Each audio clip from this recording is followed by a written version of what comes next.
자, 이제 우리가, 자, 500페이지 이제 됐죠? 그, 3번의 그, 이제, 효과, 그렇죠. 이제, 확정되면 그 집행채권이죠? 집행채권이, 소멸됩니다. 소멸돼요. 다만 이제, 1번에 보시면요, 1번에, 그, 피전부 채권이 존재할 때 소멸된다는 얘기죠? 따라서, 지금 C에 대한 채권, 그 피전부 채권이 존재하는 한, 그 권면에게 상당하는 그 집행채권은 변제된 걸로 봐서 소멸을 합니다. 문제는 제3자가 자력이 없어서 현실적으로 변제를 받지 못하더라도 집행채권 소멸의 효력은 영향이 없다. 그래서 위험부담이 생겨요. 위험부담. 이 점이 이게 다르죠? 조심하고. 그래서 우리가 지금 A가 그 전부를 받았어요. 그래서 확정됐어. 그러면 얘는 돈을 갚은 걸로 봐요. 그래서 이 집행채권은 여기는 집행채권은 얘는 이제 소멸되니까 A는 오로지 C한테만 받을 게 있는데 이 C도 돈이 더 없어. 그러면 요 위험 부담을 A가 지는 거예요.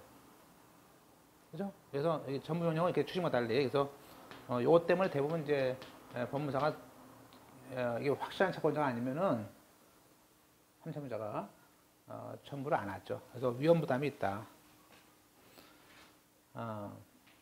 자, 두 번째 장래 채권도 받을 수 있고요. 좀 봤습니다.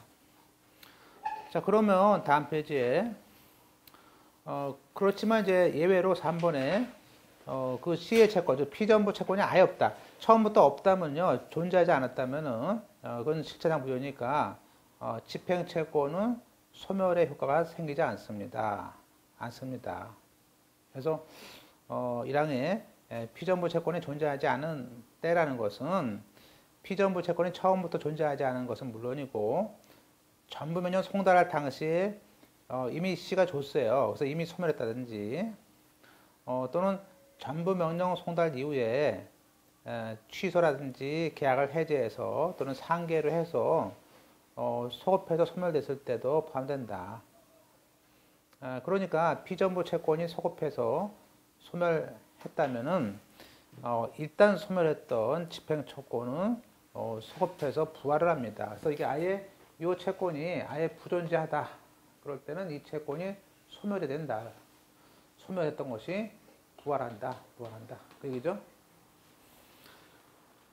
따라서 우리가 2항의 예규에 따르면은 이런 목적 채권의 처음부터 부존재를 이유로 전부 명령의 효력이 달성되지 않았을 거 아닙니까? 그럴 때는 전부 채권자는 다시 또 압류할 거 아니에요. 그럴 때 전부 명령 당시에 제출한 집행권원에 대해서는 이제 우리 예규가 반환을 해주지 않습니다.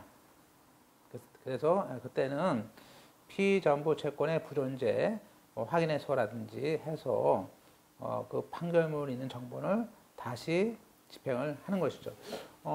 따라서 우리가 만약에 아까 이게 추심이라면 이제 추심을 했는데 이 돈이 없어요. 그러면 추심을 포기한 다음에 다시 판결문을 받으면 돼요.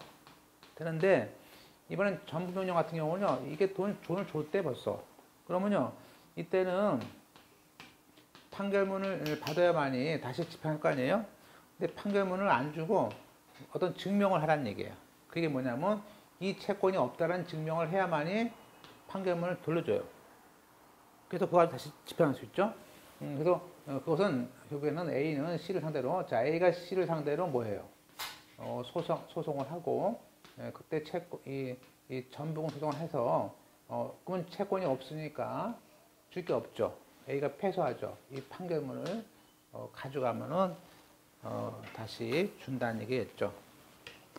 그래서 가로 안에 전부금 소송에서 패소, 채권이 없다라는 그 패소 판결 받아서 가져오면은 다시 집행연유 정보원, 판결문에 있는 정보원이죠. 그 다음에 이제 효력 쭉 봤던 겁니다. 이제 반복하고 있죠. 그 전부명령의 그 요건이 갖추지 못해서 무효인 경우에는 제함처분자는 이유로 우리가 그죠? 그 전면령을 얻은 자한테도 이행 청구가라도 거절할 수 있습니다. 특히 그러나 이제 제함 채무자가 법을 모르니까 이 예컨대 압류 경함으로 무효인데 불구하고 다시 변제했을 때는 보호를 위해서 그 사람 보호를 위해서 그래도 외관상 그 준점유자의 변제를 보겠다 그런 얘기겠죠. 자 1번 판례를 쭉 볼까요? 몇 가지. 그 집행 채권이 소멸을 했어요. 또는 실제 채무액이 초과했을 때 또 그죠? 전부는 효력이 있는 거다 것이고요. 물론 이제 양가로 이번에 그 전부 명령에 인해서 채무의 효과, 채무 소멸이라는 것은 효과는 그 압류 신청해서 명시한 그렇죠. 압류 신청할 때 명시한 집행 채권만 소멸하는 거다. 그죠? 물론 그 전부 채권자는 그 채권을 양도받은 것과 같이 제함 채무자가 또 돈을 안 주는 경우도 있죠. 임의로 변제를 하지 않았을 때는 그에 대해서 우리가 소송할 수 있는데 이러한 소송이 우리는 전부금 소송이죠. 역시 소송 고지합니다. 3번에 그 전부 명령을에 대해서 효력 발생 당시에 예컨대 채무자 즉 B가 C에 대해서 이행 소송하고 있어요. B, C가 소송 중이야. 그럴 때는 전부권자는 권리 승계를 해서 참가를 할 수 있어요. 할 수 있습니다. 물론 나중에 그것에 대해서 집행을 또 집행이라든지 담보권 경매라든지 진행되고 있다면 바로 수개해서 받을 수 있습니다. 나머지 봤던 거였기 때문에 좀 넘어가고요. 그다음에 나머지 하나 볼까요? 그 6번인가요? 주택임대차보호법상 대항요건을 감춘 임차인에 대해서 그 임차인의 임대차 보증금 반환 채권에 대해서 그 압류 전부를 해서 확정이 됐습니다. 그러면 소유자한테 달라할 수 있는데 소유자인 임대인이 그 집을 팔았습니다. 그럼 팔았다면은 그 판 임대인은 이제 전부금을 지급을 면한다는 것이 우리가 그 판례죠. 따라서 지금 이거죠. A가 C에 대해서 소유자에 대해서 임대 보증금을 압류했어요. 근데 이제 C가 여기 임차인이겠죠, 다음은. 그래서 C가 다시 D한테 소유권을 넘겼어요. 그럼 우리가 임대 보증금은 그 새로운 소유자, 이 신소유자가 임대인의 지위를 승계하죠. 승계하니까 이제 요 압류 전부했을 때는 C가 아니고 이제 D가 A한테 돈을 줘야 됩니다. A는 요 D한테 해야 되는 것이지 얘한테 청구할 수 없어요. 그래서 거기에 따라서 임차인이 아니고요. 써놓으세요. 임차인이 아니고 임차권 승계죠. 임차권 표현이 틀렸네. 임차권 승계예요.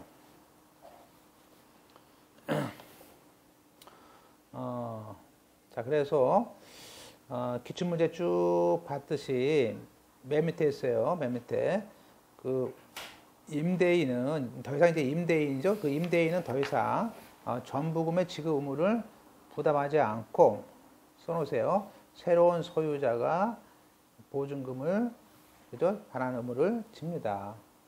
이거 잠깐 물어보는 겁니다. 그죠? 그다음에 이제 우리가 저당권에 대한 얘기인데요. 그것도 한번 봤던 건데 특히 전면적은 이제 채권자 지위가 넘어가니까 만약에 지금 여기 여기 C라는 소유권, 이게 소유권이죠.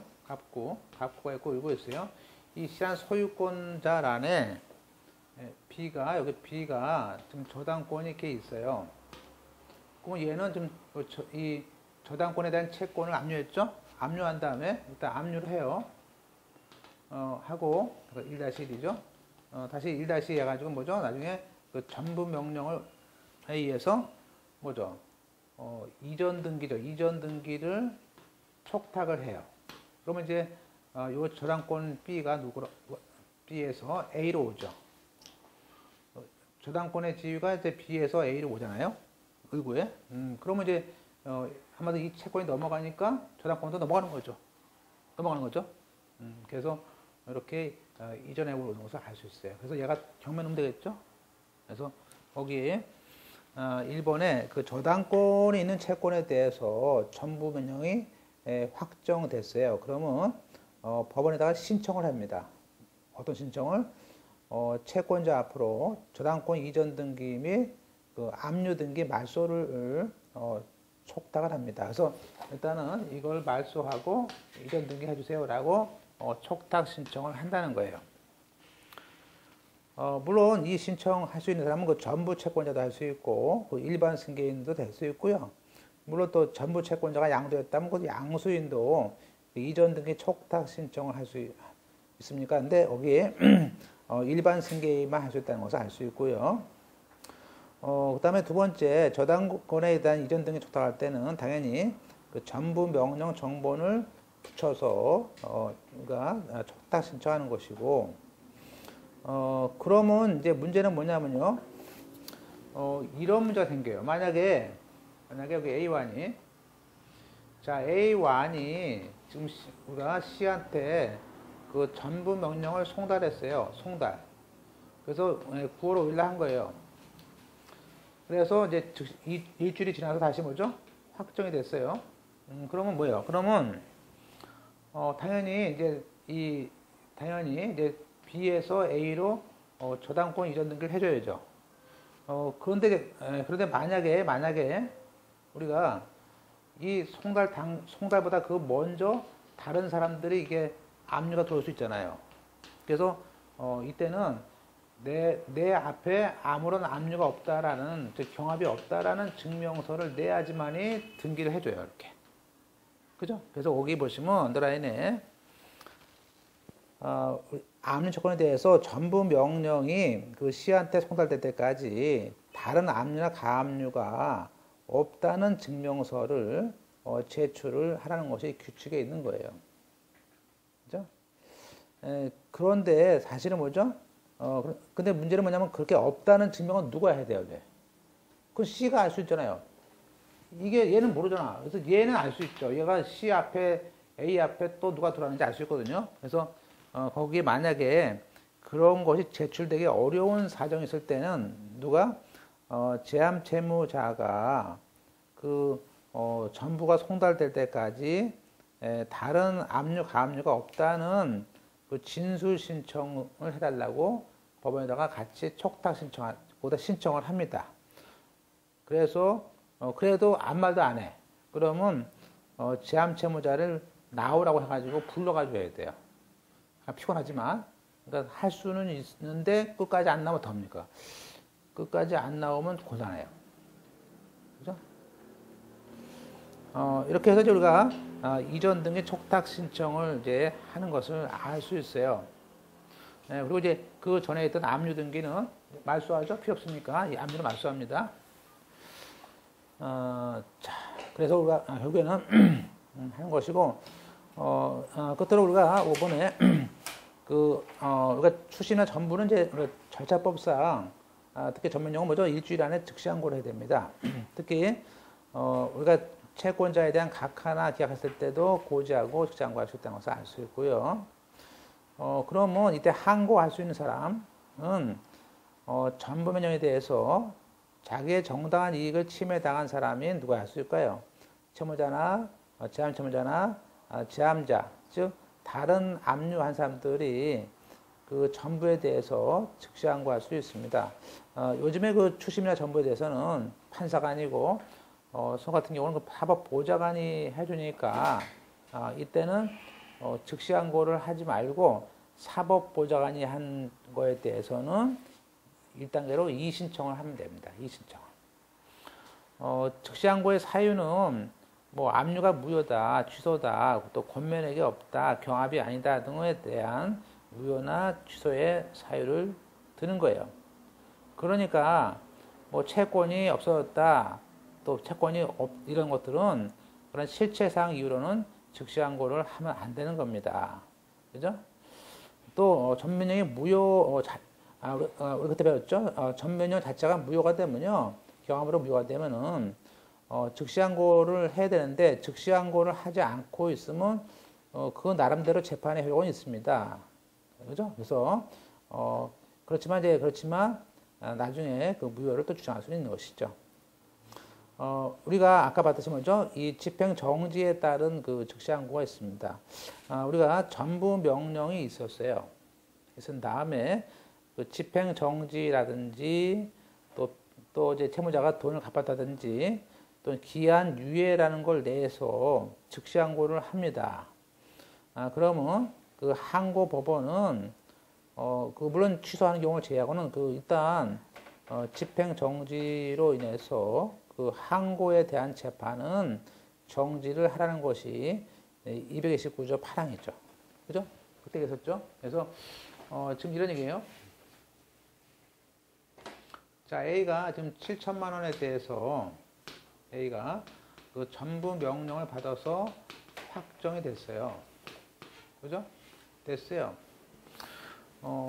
자, 근데 이제 B가 일단은 한 4천만 원을 주고요. 돈을 갚았어요. 그래서 변제 영수증 받았겠죠? 이건 49조 45죠? 그리고 이달 말까지 10월 말까지 봐달라 해가지고 10월 말까지 이건 이게 10월 5일인데 10월 말까지 3천만 원을 주고 그때까지 우리가 뭐죠? 연기하겠다 집행을 이런 합의를 받고 4천만 원을 준 거예요. 그죠? 그런데 계속 끝까지 나가면 됩니까? 중지 안 하면 됩니까? 그러면 그때 안 하면요, 일단 이거를 갖다가 내고, 일단은 뭐죠? 일단은, 즉시항고 먼저 해야 됩니다. 왜냐면 즉시항고는 입주일이니까, 일단은 즉시항고를 해요. 하고, 그 다음에, 물론, 같이 집행정지 신청서를 내는 거죠. 그죠? 내죠. 내온 다음에, 뭐 합니까? 또 청구 이소를 해야겠죠. 그러면 이 소송이 끝날 때까지 뭐예요? 이 즉시항고 법원은 그냥 손 놓고 있으라는 거죠. 손 놓고 있어라. 그래서 거기에 그 집행정지라는 것이 그 얘기입니다. 그래서 나중에 화살표에 이후에 돈을 다 갚았어요, 말에. 그러면 이제 집행 취소가 됐죠. 돈 갚았으니까. 그러면 이제 더 이상 항고는 그냥 인용하는 거죠. 인용하고 전부 변경은 필요 없으니까 취소합니다. 그런데 이번에는 돈을 못 갚았어. 그러면 이제 A가 집행 속행하는 걸로 결말이 나죠. 그럼 항고는 진 거지. 항고는 기각을 하는 방식으로 해결을 합니다. 그래서 그것도 알 수 있고요. 지금 이제 그러니까 전부 명령 송달 후에 집행 정지가 돼요. 그러니까 무슨 얘기냐면요. 우리가 집행 정지는 보통 받는데 보통 한 3일 정도 이틀 빨리 해줄 수 있는데요. 그럼 얘가 C한테 보세요. 일단 부랴부랴 이제 뭐죠? 얘가 지금 뭐죠? 지금 3천만 원 주고 합의했는데 계속 지금 이렇게 압류하면요. 이 확정되면 이 돈을 빼갈 수 있잖아요. 빼가니까 그 막기 위해서 일단 B가 부랴부랴 일단 집행 정지서를 내고, 그죠? 집행 정지 서류를 내고, 그때 청구 이소할 수 있죠. 근데 그렇게 하는 중에 또 일주일이라는 즉시항고 기간은 진행해요. 지나단 말이에요. 그죠? 그러니까 일단은 뭐죠? 이거는 일단은 즉시항고장을 내줘야 돼요, 일주일 안에. 그래서 거기에 송달 후에 그 집행 정지했다고 즉시항고 기간은 진행이 정지한 것이 아니기 때문에 우리가 즉시항고장을 내줘야 되는 거예요. 그러니까 화살표에 그 전부 명령 발령된 뒤에 즉시항고장 없이 그냥 집행 정지서류만 달랑 내요. 내면 일단은 물론 그 전면형이 만약에 그 단계에서 제함 채무자에게 송달되기 전이라면, 그죠? 법원에서 송달을 안 해주면 좋죠. 확정이 차단되고 집행정지 목적을 달성했는데 법원에서 그걸 모르니까 제암 채무자한테 송달을 해줘요. 그러면 송달 되겠잖아요? 그러면 앞에 집행정지가 내도 항고 기간이 그냥 일주일이 지나간단 말이에요. 지나가면 집행의 정지가 안 되기 때문에 전부 명령은 확정을 돼. 그러면 이미 확정되면요. 기껏 나는 지금 정지해놓고 청구서 하고 있는데 청구서 하면 뭐래요? 돈은 얘한테 쫙 가버리는데. 그죠? 그래서 우리가 그러기 때문에 만약에 법원에서 이 전문형에 대해서 즉시항고를 하고 즉시항고장을 안 내고 집행정지하면 담당 직원이 일주일 내에 즉시항고 해야 돼 이렇게 말해주라고요. 일주일 내에 항고해 라고 말해주라는 거예요. 근데 법에 모르면요 말 안 해주지. 그러면요 난리 나는 거지. 그죠? 난리 나는 거죠. 네.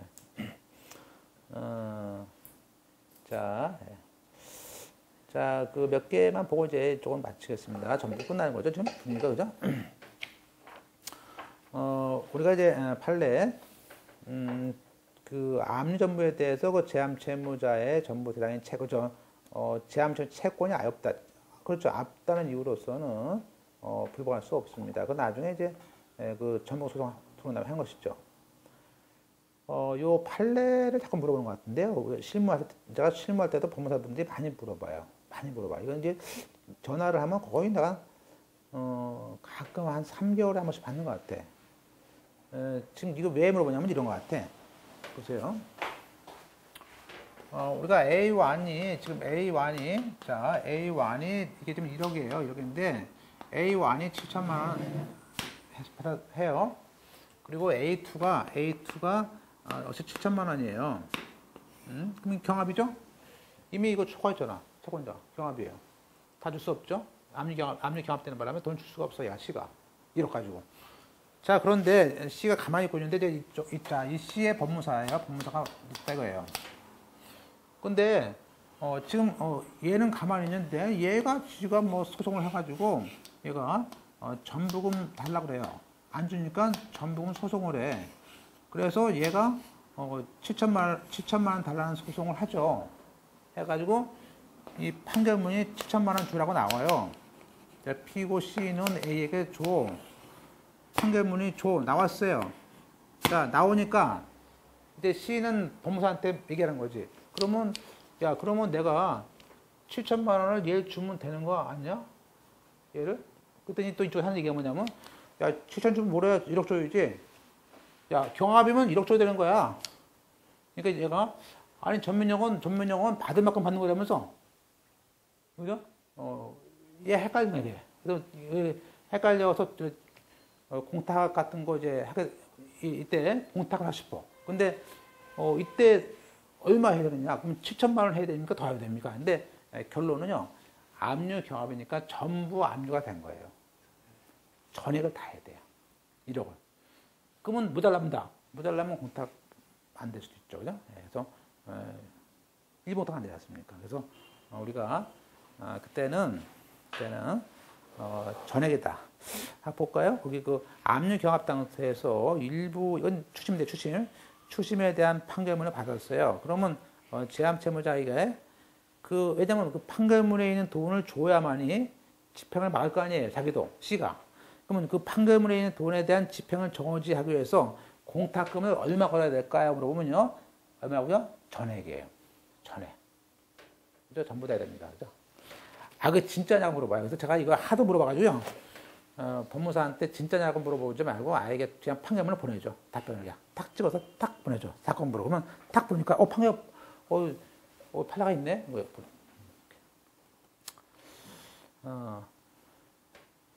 됐죠? 그래서 기출문제 보시고요. 예. 자, 이거 이제 공탁을 하는 것들은 뒤에 배우겠습니다. 자, 이제 넘어가겠습니다. 자, 이제 우리가 남아있는 것은 우리가 일반 현금화가 배웠죠? 2개 배웠어요. 추심과 전부가 있고 뭐가 있었습니까? 이제 특별 현금화가 있습니다. 자, 근데 어떤 거는 내가 압류했는데 이거를 내한테 좀 달라고 할 수도 있고요. 양도 또 파란 경우도 있고요. 이런 것도 있을 수 있는데 그런 특별한 물건이 있었을 때 어떡합니까? 그런 얘기죠. 그래서 그런 경우는 특별히 팔아라 이거죠. 그래서 그게 뭡니까에 대해서는 보세요. 1항에 그 압류된 채권이 조건이나 기한이 있어요. 예컨대 3년 있어야 돈 나오는데 또는 10년 돼야 나오는데 그러면 나는 어떻게 해? 그러면 차라리 팔아서 줘, 날 차라리. 그죠? 또 반대급부를 해야 되는데 또는 그 밖의 이유를 추심할 수가 없어. 자, 그러면 법원은 채권자가 신청하면 특별하게 현금화할 수, 줄 수 있다. 그게 첫째는 양도할 수 있어. 아예 이 채권을 자, 이 전부 채권 여기 보세요. 전부가 아니고 아예 뭐죠? 아예 요 B 씨의 채권을 양도할 수도 있고요. 누구한테? A한테. 널 줄게 그냥.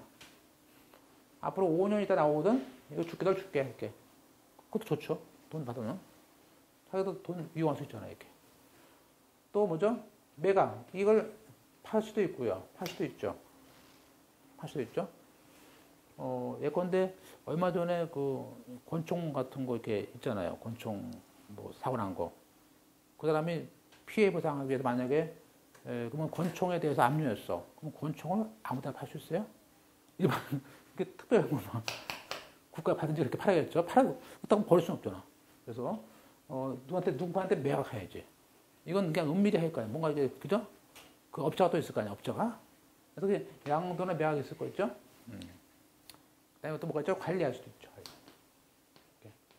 그래서 양매관, 양도 나한테 양도하라, 팔아서 줘라, 관리하라 이렇게 그런 것이 있습니다. 그래서 이론은 예컨대 법원이 정한 값에 가름해서 누구한테 줍니까? 누구한테? 그 압류 채권자한테 주는 거예요. 당신이 가져라 그냥 그걸 그죠? 예. 이렇게 뭐 그림 같은 것도 그렇죠? 당신이 가져라 그림을. 그다음 두 번째 또 추심에 가름해서 뭐 이번에는 집행관을 통해서 집행관이 팔아줘. 집행관이 팔아주세요. 물건을. 그죠? 매화문요. 아니면 관리명령도 있죠. 관리해서 돈 주는 거. 그리고 그 밖에, 그건 이제, 아까처럼 그 밖에 적당한 방법 같은 경우는 뭐가 있을까요? 이거는 이제, 팔 수도 없는 것, 왜냐면 이 무기 같은 거라든지 또 금지 물건이 있어요. 팔 수 없는 물건이 있어요. 뭐 독극물 같은 거. 또 아편도 있잖아요. 아편도 돈이에요. 그것도 돈인데 팔 수는 없어. 그런 것들은 그 밖에 적당한 방법을 하는 거예요. 그죠? 어떤 연구소에서 사. 그럼 팔아야 할 거 아니야. 그죠? 이런 식으로. 어떤 쥐 같은 것도 쥐 한 마리당 1,000만 원씩 하는 것도 있대요. 연구소에. 그럼 그 쥐를 압류했어. 그럼 누구한테 같은 연구소에서 팔겠지. 그죠? 이렇게. 그래서 그렇게 네 가지 다 양도, 매각, 관리 그 밖에. 라는 이런 특별한 현금화 방법도 있습니다. 이 특별 현금화는 그 대신에 이건 신문을 하고 그렇기 때문에 판사 업무이기 때문에 이거는 특별 현금화는 보좌관이 안 됩니다. 자, 그럼 네 가지 양도 명령. 자, 양도 명령이란 것은 채권을 법원이 정해서 야, 그 돈으로 네가 사라고 하는 것입니다. 그게 특별 현금화이기 때문에 일단 법원이 정한 양도 가액이 만약에 채권보다 더 많어. 그러면 나머지 내야지. 예, 그리고 삽니다. 차액을. 그죠? 이렇게 만약에 저당권이 있는 채권을 살 수도 있죠. 그죠? 이 저당권 있는 채권에 대해서 샀을 때는 또 이자도 받을 거 아니에요. 그래서 그때는 우리가 이전 등기까지 우리가 촉탁을 합니다. 그 밖에 집행관을 통해서 매각을 하거나 또는 관리가 있을 수 있고 있습니다. 물론 이때는 그 대신에 거기에 매각 명령은 보세요. 집행관이 이 물건을 파는 거 아니에요? 팔아서 그 돈을 줍니다. 따라서 다음 페이지에 그 채권 매각을 했을 때는 집행관은 채무자를 대신해서 채권 양도를 해줘야 돼요. 그래서 우리가 채권 양도를 누가 합니까? 채권 양도의 통지를 집행관이 합니다. 채무자 안 하겠지. 하겠어요? 지금 뺏기는 판에? 나머지에 넘어가겠습니다. 자, 뭐 잘 안 나와요. 특별한 것만 그 정도 마시면 될 것 같고요. 그 다음에 이제 배당 절차도 똑같죠. 우리가 이제 이것도 뭐 배당 해줄 거 아닙니까? 아까처럼 혼자 받았을 때는 안 하지만 여러 명 있을 때 배당 받습니다. 그래서 넘어가서 똑같이 여기도 우선권자가 있고 그렇습니다. 그래서 그런 것들이 있는데 뭐 잘 나오는 것들은 아닙니다. 다만 이제 우리가 거기 로마자 2번에 여기도 배당 요구라는 것은 적어도 압류 다음에 해야 되는 것이고 배당 요구 종기가 있습니다. 그건 보겠습니다. 나머지는 안 봐도 될 것 같아요. 이따 오른쪽 보세요. 509페이지. 다음 같은 경우에까지 그 배당 요구를 하라는 것입니다. 그래서 우리가 이 채권 집행은요, 배당 요구 종기가 참 어려워요. 어렵습니다.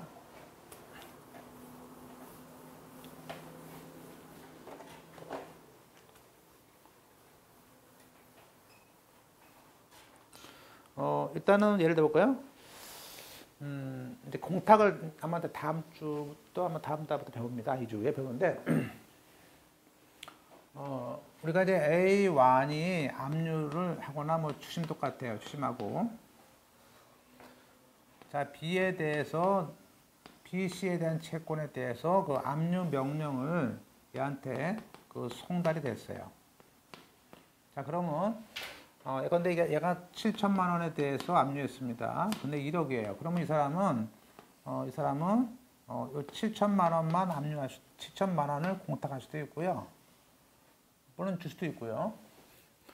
또, 압류와 관련된 1억 전부를 공탁할 수도 있어요. 그건 선택이에요. 공탁을 한 다음에, 그 다음에 사유신고를 할 수 있어요. 자, 근데 문제는 뭐냐면, 우리가 이게 압류가 되고 여기 또 A2라는 사람이 또 7천만 원 압류했어요. 그러면 이미 초과됐죠. 경합이죠. 경합이니까 이때는 이렇게 얘가 공탁을 해달라고 청구합니다. 왜? 자꾸 들어오니까. 그래서 이게 청구하니까 이제 C가 공탁을 했어요. 사유신고였어. 자, 공탁을 한 다음에 자, 공탁을 하고요. 근데 얘가 한 법원은, 이건 춘천법원이고, 이건 서울의 남법원이야.